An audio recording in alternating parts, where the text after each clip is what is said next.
And it's war. He wants your worship. He wants your will. God designed us for worshiping him and having free will to choose him. So if there's something in your life, I don't care how small, insignificant, something that you just make excuses for. If you can't say, you know what, I'm going to go without it for 30 days and see. Go without it for 30 days. If you can't, you need to get rid of it permanently because it's got a grip in your life. And the devil will use it later and you will be sorry. What's your role in this war? Well, Paul told Timothy to be a good soldier. 1 Timothy 1:18 says, "This charge I entrust to you, Timothy, my child, in accordance with the prophecies previously made about you, that by them you should wage a good warfare." And 2 Timothy 2:3-4 says, "Share in suffering as a good soldier of Jesus Christ, Timothy. No soldier gets entangled in civilian pursuits, since his aim is to please the one who enlisted him." See, we don't have time to get entangled in these things that the devil, these snares that he puts out, these traps that he puts out for us. We've got to say, nah, I got to be smarter than this. Because you have work to do. You have a family to protect. You have children to impart into. There are things that you need to do and accomplish that God has put in your heart to do. There's new inventions that God has put in some of your minds and hearts to accomplish. There's all kinds of stuff. And the devil always tells us we can't do it. When you hear the negative one, that voice in you, that ain't you. That's the devil trying to plant that negative stuff in you for you to buy into it and not accomplish the things that God has put in your heart to do. So you have to say, I'm not going to be entangled with that. And you notice Paul said, you need to find your spiritual gifts. You need to find out what your spiritual gifts are. See, a lot of people get confused. Spiritual gifts are not the natural gifts. God may empower your natural gifts with spiritual gifts, but spiritual gifts your spiritual gift gets spiritual results. Let me say that again. Your spiritual gifts get you spiritual results. Now, how does that work? Give an example. You can have a natural gift to play a guitar, okay? You play a guitar, make some music, have some fun. When that gift is anointed by God and it's a spiritual gift, you play that guitar and people get blessed. See what I'm saying? David played his musical instrument and drove evil spirits from Saul away. See? So spiritual gifts get spiritual results. So you want to find out, what are my spiritual gifts that I can get spiritual results with? Because then and only then can you accomplish in the spirit realm the stuff you need to do. Because you can do stuff on the earthly realm and have great success. And in the spiritual realm have absolutely no spiritual fruit. Because only what's done in the spirit remains. The rest of that stuff turns to ashes and dust. Next thing we got to know is we've got to deny our flesh. Galatians 5:19-21, it says, "Now the works of the flesh are evident: sexual immorality, impurity, sensuality, idolatry, sorcery, enmity, strife, jealousy, fits of anger, rivalries, dissensions, divisions, envy, drunkenness, orgies, and things like these I warn you, as I warned you before, that those who do such things will not inherit the kingdom of God." It's a long list. There's about 3 lists in the Bible you need to really look at, because they tell you cannot inherit the kingdom of God practicing that stuff. Okay?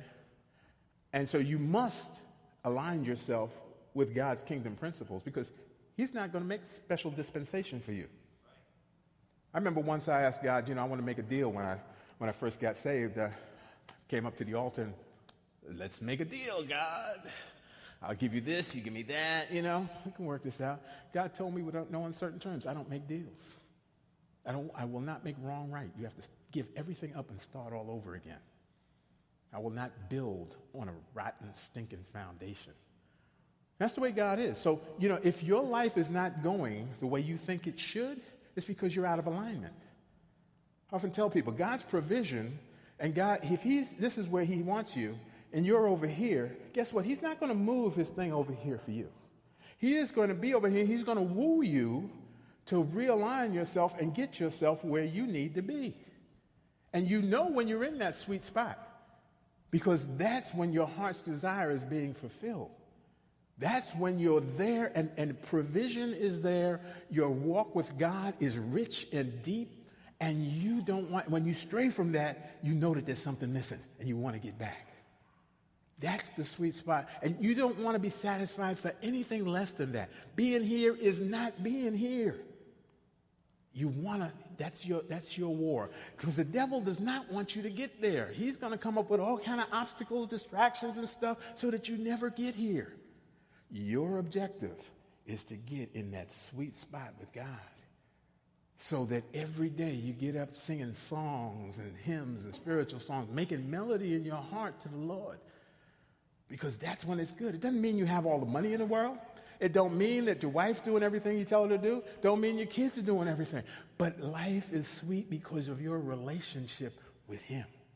So he gives you strength. He gives you love. He gives you joy. He gives you all that you need to deal with the mess out there, because you can't deal with it in your flesh. You need him. We're not designed to deal with this in the flesh. We need his provision so that we can be who we need to be out there. So when you're running on empty, it's because you strayed a little bit. You got to get back and get filled up, because there is where you're providing.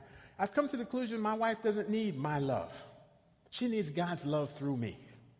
There's a difference. My love is manipulative, it's selfish, it's self-centered. It's I love you if, I love you when. You know, if you don't do what I tell you, I pull back my love. She doesn't deserve that. She's God's child. She deserves nothing but the best. But I can't give it to her if I don't have it. Same thing for my girls. They deserve nothing less than God's love given to them. As men, that's our responsibility in the garden.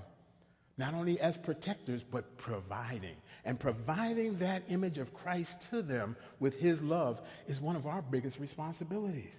And we can't shirk from that. Nobody else can do that. Mom can love the kids, but mom can't love the kids like I can. It's different. You ever sit at the dining room table? I ask different questions to my girls than my wife does. Totally different questions, because we're wired different and we are different. So as men, we've got a responsibility. And the biggest reason why this world is going down the tubes is because, men, we haven't done what we're supposed to do. We left the garden and get screwed up. A lot of times we let Eve do stupid stuff because we love her. Sometimes we need to be men. We need to do things with love, but we need to reflect Christ to them. And finally, how do we fight? You know how to fight, man. Not with physical, because 2 Corinthians 10:3-6, it says, "For though we walk in the flesh, we're not waging war according to the flesh. For the weapons of our warfare are not in the flesh, but have divine power to destroy strongholds." Your flesh can't destroy any strongholds. It'll encourage strongholds.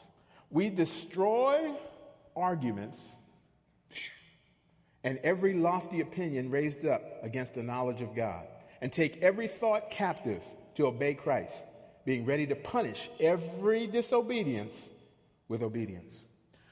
This is the first place we got to do war. We got to get the victory here. I tell men, the biggest thing that you can be for your wife and your family is an intercessor in your mind. What does that look like? That means when my wife burns the pot roast,